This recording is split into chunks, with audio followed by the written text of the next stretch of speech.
Hello everyone, welcome back to my channel Agnihotra Ayurveda. कैसे हैं आप सब? आई होप आप सब बहुत अच्छे से होंगे। बहुत लोगों की कंप्लेन होती है कि हमें पूरा पूरा दिन भूख नहीं लगती, या हम जैसे ही खाना खाते हैं तो हमारा पेट फूलने लगता है, या हमें जी मचलाने लगता है। ये सब लक्षण होते हैं इंडाइजेशन की। तो आज मैं इसके बारे में ही आपको कुछ आयुर्वेदिक कंसेप्ट बताना चाहती हूँ, और साथ ही आपको ऐसी नेचुरल रेमेडीज बताना चाहती हूँ जिसको अगर आप करते हैं तो आप 100% इस इंडाइजेशन की प्रॉब्लम से छुटकारा पा सकते हैं। तो चलिए देखते हैं वो रेमेडीज क्या है, लेकिन इसके लिए आपको मेरा वीडियो पूरा देखना पड़ेगा, एंड तक देखना पड़ेगा। और हाँ, अगर आप चाहते हैं कि मैं ऐसे ही वीडियोस आप जो आपके लिए हेल्पफुल हो आपको दूं, तो प्लीज़ मेरे चैनल को आप सब्सक्राइब करिए और बेल आइकॉन को प्रेस करिए, जिससे जब मैं अपना वीडियो अपलोड करूं तो आपको नोटिफिकेशन आ जाए। बने रहिए मेरे साथ आखिरी तक। Keep watching.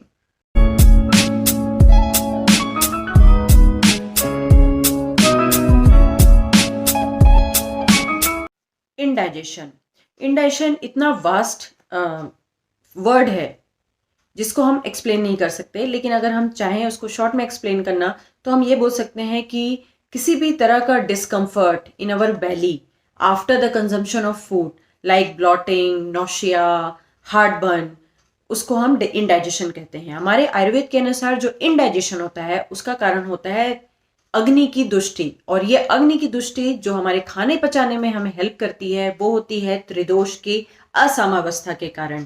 त्रिदोष का क्या कंसेप्ट है ये मैं पहले आपको बता चुकी हूँ। जिसने नहीं देखा है तो मैं डिस्क्रिप्शन में लिंक प्रोवाइड कर दूंगी, तो आप देख सकते हैं कि हमारे आयुर्वेद के अनुसार जो हमारे मूल है, हमारे आयुर्वेद का मूल है त्रिदोष, जो जिससे हमारे बॉडी का जितने भी सिस्टम है वो रेगुलेट होते हैं। तो ये त्रिदोष जब डिस्टर्ब होते हैं, इनकी साम्यावस्था जब डिस्टर्ब होती है तब अग्नि दुष्टि होती है, और जिसके कारण इंडाइजेशन होता है। वात पित्त कफ उसी तरह रोल करते हैं डाइजेशन में, जिस तरह अगर आप घर में अपने चावल पका रहे हैं तो आपकी जो स्टोव है, आपका जो पानी है, या आपकी जो एयर ब्लोअर है वो काम करता है। तो अगर हमारे शरीर में वात पित्त कफ की दुष्टि है तो वो अग्नि को दुष्टि करता है, जिससे इंडाइजेशन की प्रॉब्लम होती है। तो चलिए देखते हैं कि इंडाइजेशन की प्रॉब्लम को सॉल्व करने के लिए हम क्या कर सकते हैं। मैं आपको बहुत इजी 2 रेमेडीज बताऊंगी जिसको आपको साथ में करना है। मैं ये भी बताऊंगी कि ये रेमेडीज हम क्यों कर रहे हैं। तो चलिए देखते हैं वो रेमेडीज क्या है। पहला है कि हमें 1 ग्लास ऑफ वाटर लेना है।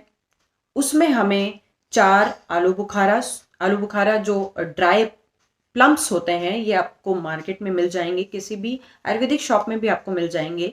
उसको आपको उसमें डालना है, उस ग्लास ऑफ वाटर में। उसमें फिर आपको एक छोटी इमली डालनी है। अगर आपको मीठी इमली मिल जाए तो बहुत अच्छा है, अगर नहीं मिलती तो आप खट्टी इमली भी ले सकते हैं। और साथ उसमें आपको मिश्री का एक टुकड़ा डालना है। मिश्री का जो टुकड़ा है उसे आप क्रश करके डालिएगा, अगर आप डायबिटिक पेशेंट नहीं है। और अगर आप डायबिटिक पेशेंट है तो आप इसको स्किप कर सकते हैं। तो मैं रिपीट करूंगी कि 1 गिलास पानी में आपको 4 प्लम या आलू बुखारा, आपको एक छोटी इमली और एक एक टुकड़ा मिश्री का मिला के रख देना है। सुबह जब हम उठें तब हमें नॉर्मल, हम जो हमारी रूटीन होती है, फ्रेश होने जाते हैं, उसके बाद हम नॉर्मल पानी पिए।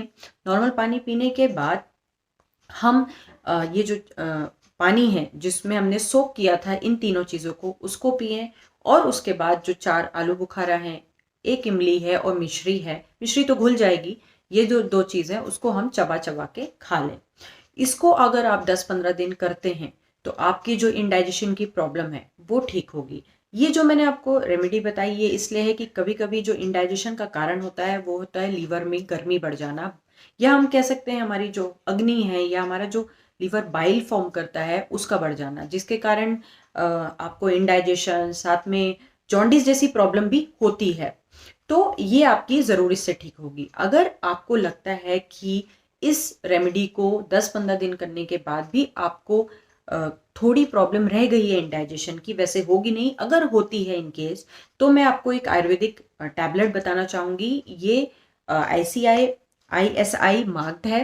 ये किसी ऐसी मेडिसिन नहीं है, ये हमारे आयुर्वेदाचार्यों ने, पहले जो हमारे महर्षि लोग थे उनने बनाई, और ये बहुत अच्छी है। आपको आयुर्वेदिक शॉप जहाँ आयुर्वेदिक मेडिसिन मिलती हैं वहाँ मिल जाएंगी। चित्रकादी वटी, चित्रकादी वटी जो है उसको हमें लेना है। आधी आधी गोली हमें लेनी है सुबह शाम।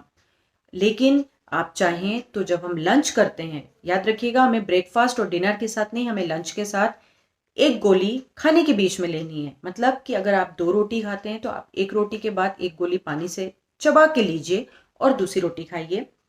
या फिर आप अगर एक रोटी खाते हैं तो आधी रोटी के बाद आप इसको खाइए और फिर आधी रोटी करके पानी पी लीजिए। तो ये चित्रकादी वटी बहुत बेनिफिशियल होती है। इसमें बहुत सारे ऐसे कंटेंट होते हैं जो डाइजेशन को ठीक करते हैं, अग्नि को ठीक करते हैं, साथ ही जो हमारे त्रिदोष हैं उनको भी सामावस्था में लाते हैं। तो और एक चीज मैं आपको बताना चाहूंगी कि चित्रकादी वटी को अकेले आपको इस्तेमाल नहीं करना है। जो पहला मैंने आपको रेमेडी बताई है उसको करने के बाद ही इसको करना है। तो अगर ये 2 रेमेडी आप करते हैं तो आपकी जो इनडाइजेशन की जो प्रॉब्लम है वो बिल्कुल ठीक होगी। प्लीज इसको करिए। और हाँ, अगर आपको लगता है कि मैं चित्रकादी वटी का यूज कर रहा हूँ, ये जो होम रेमेडी है वो तो ठीक है, लेकिन अगर आपको लगता है चित्रकादी वटी मैं ऐसे नहीं लूंगा, तो आप अपने आयुर्वेदिक डॉक्टर से कंसल्ट कर सकते हैं। उनसे एक बार कंसल्ट करके पूछ के भी आप इस मेडिसिन को ले सकते हैं।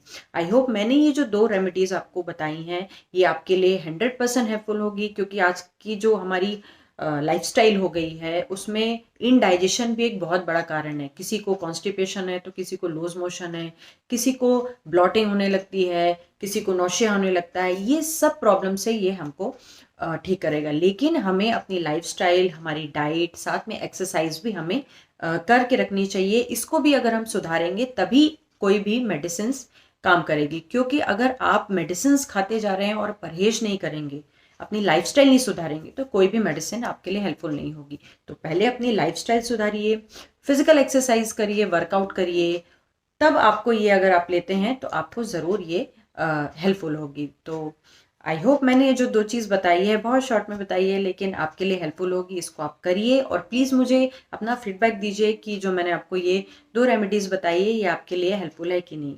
और अगर आपको किसी और टॉपिक में वीडियोस चाहिए तो प्लीज़ आप कमेंट बॉक्स में ज़रूर मेंशन करिए। Thank you and take care.